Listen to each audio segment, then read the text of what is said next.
All right, we're out at 401 Lake Street in Wyzetta, showing you guys a stainless steel screen fountain.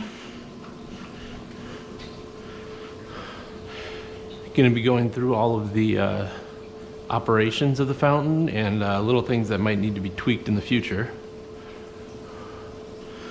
So, as you can see, there's 3 stainless steel screens. The water comes down each one of them. It forms these nice wave patterns.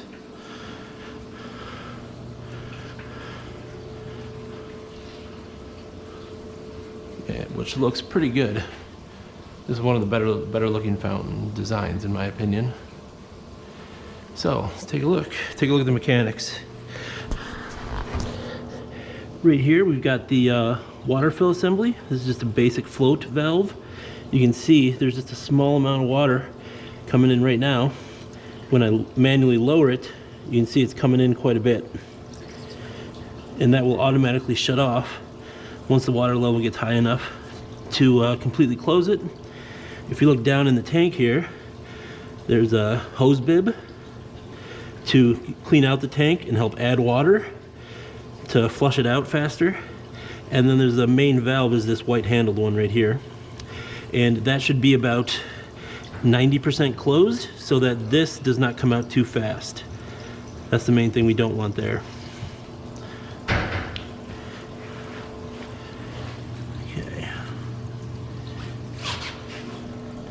Hi there.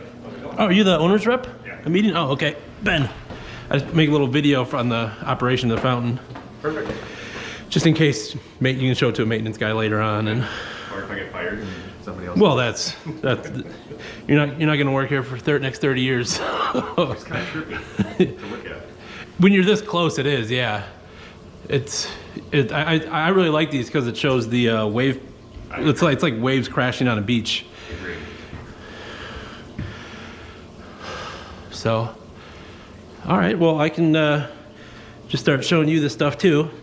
So we've got this is our waterfill valve right here. Okay. And just the basic float valve. This will shut itself off when it gets a little bit higher. Yep.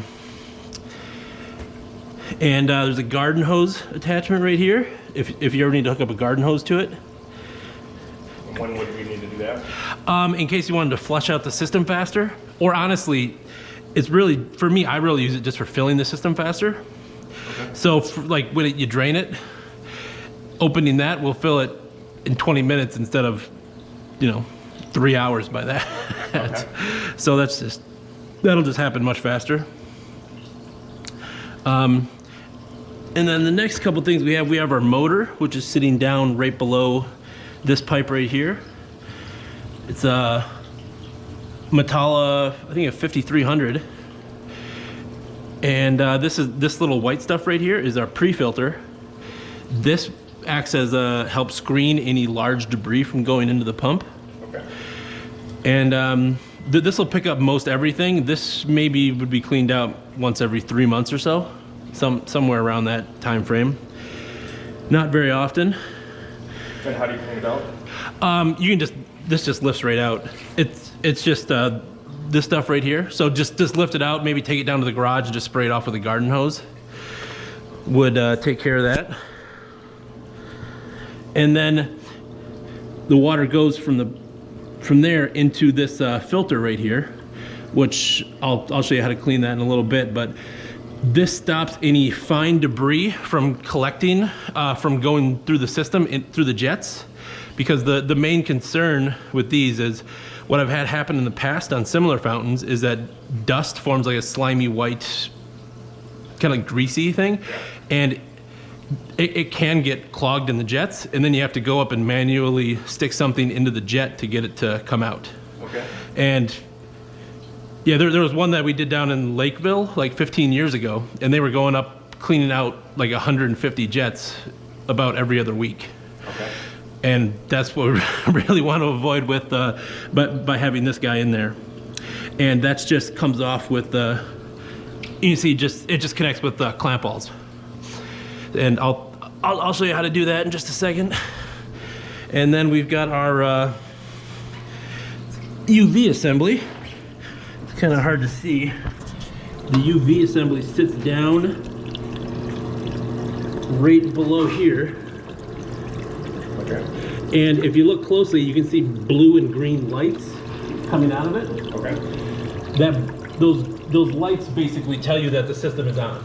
Okay. And those need to be replaced. The UV bulb needs to be replaced about every 1.5 years. Okay. And that should keep the majority of the system completely clean. Okay. Since there's so little water in the system that can handle it. And there's a few valves in the system. The first one comes right off of the UV. That is your blow-off valve. So that basically just recirculates, pushes water back into the tank. Okay. The next one is right here. And this one is what controls the water going to the middle screen and to the right screen. Okay. And there is one more valve right here, that blue handled valve right there. Yep.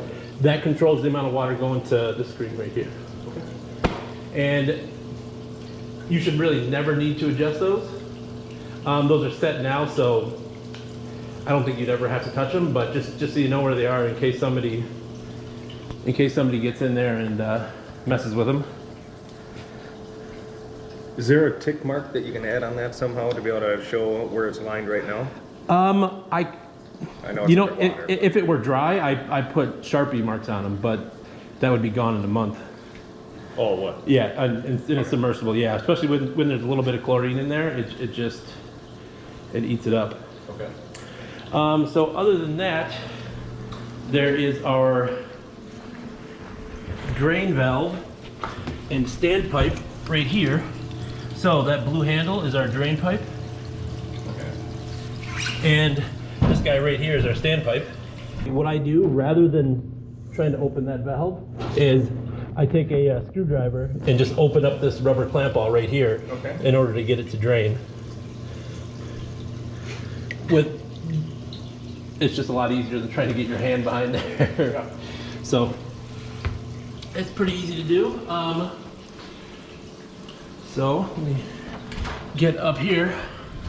So every about 1.5 inches, there is one of these brass clear stream jets, which supply water to the screen. And if those ever do get clogged, you see I got my, you can take a zip tie, or this is a weed whacker, a little weed whacker piece of plastic, and basically just push it into the jet, up and down, and then look at that, we actually had a little bit in that one. Okay. So, and you want to do that kind of as little as possible, because it's a pain to do that, rather than to just clean out the filter every other week. Okay. So that's like the basic operation. Now these guys right here go up and attach to the Velcro up top here, Okay. and help block it so you can't see it basically. Okay. But they just pull right down. So that's pretty easy to take care of. And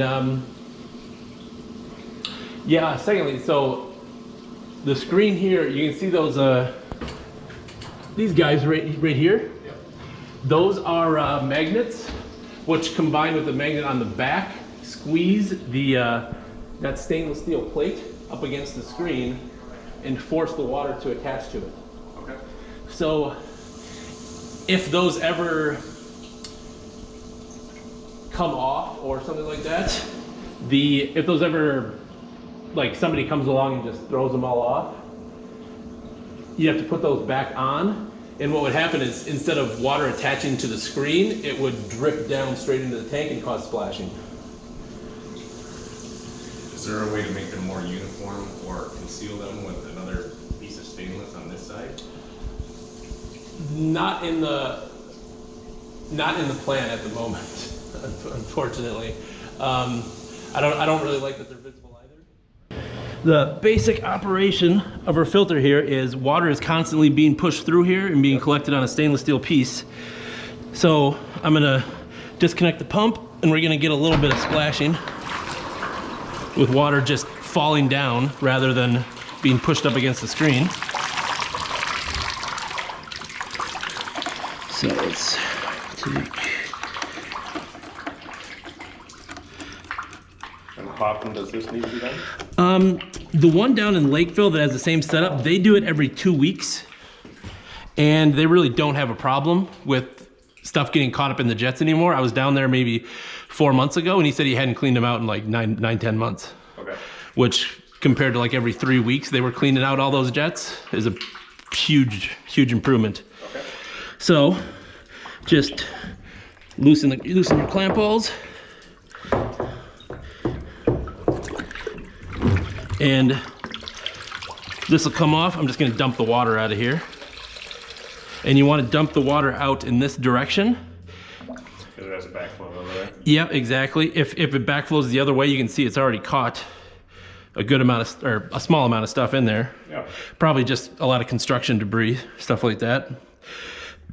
But if you wait 2 weeks, this is gonna be almost completely coated with stuff. And you basically just, or, you know, you can drain it completely out.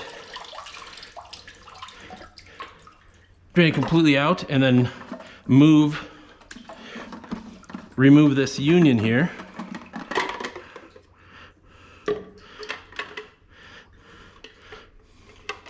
And then you can wash this off, take this to the bathroom or whatever and just wash it off to get that stuff out of there. And so it's pretty easy to do. So we do it now while it's open? Well, I just installed this. There's almost nothing in there right now. Oh, I'm just saying like the chunks of stuff. That Oh, down there, though. yeah. You grab it. Okay. It fell out right there, so.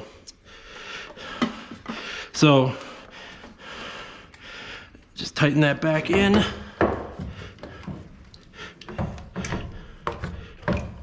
And is this a service that you would provide if you came to a maintenance agreement on it? Doing it every 2 weeks, I try not to have contracts that close, just because we get so busy in the spring and in the fall. It's kind of difficult to do to keep up with 2-week contracts, unfortunately. If you don't have a maintenance person here, we probably could do it, and we'll just have to wait and see. I mean, I can definitely do it over the winter until you get a maintenance person in here. It's pretty easy to do. So tighten these. So start our fountain back up.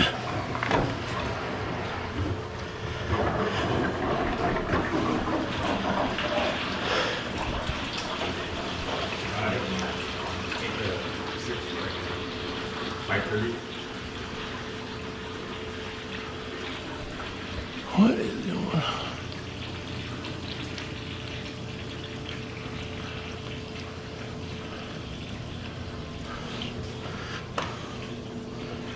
Got a little splash right there.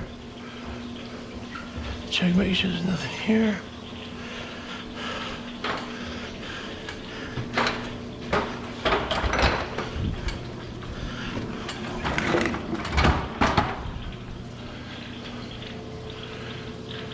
Oh, it stopped? Yeah. Okay. Yeah, it was probably just purging some air bubbles out since it's on the far side of the of the jar. Yeah, that's pretty normal. When it first starts up, water tries to follow the same path that it's been in. Yeah. So this will fill in on its own in maybe 30 minutes or so, but you can just go like this and it'll slowly work its way back up to the top and down. And ideally, if this is running 24/7, you pretty much never have to do that or never worry about it. And especially as it gets older, it really wears in. So that's not an. Is it better to leave it 24/7?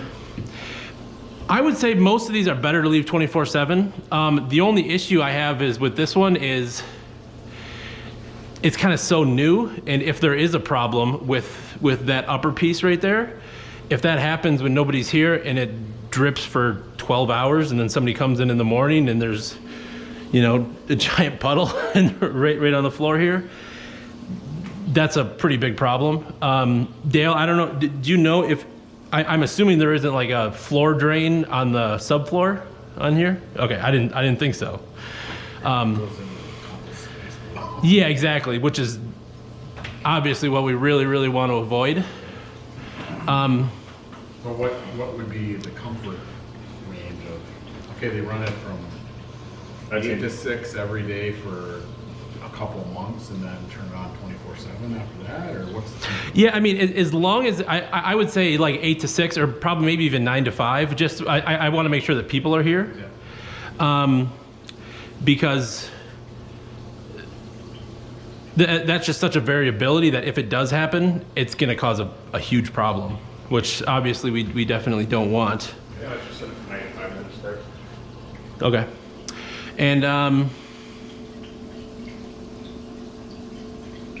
one last thing with this filter, I'm not sure how long it's going to take for that filter to get clogged, basically. The one down in Lakeville, it takes about 3 to 4 weeks. But essentially what happens is that filter acts as like a valve, which as it gets clogged, it slowly closes. Yeah.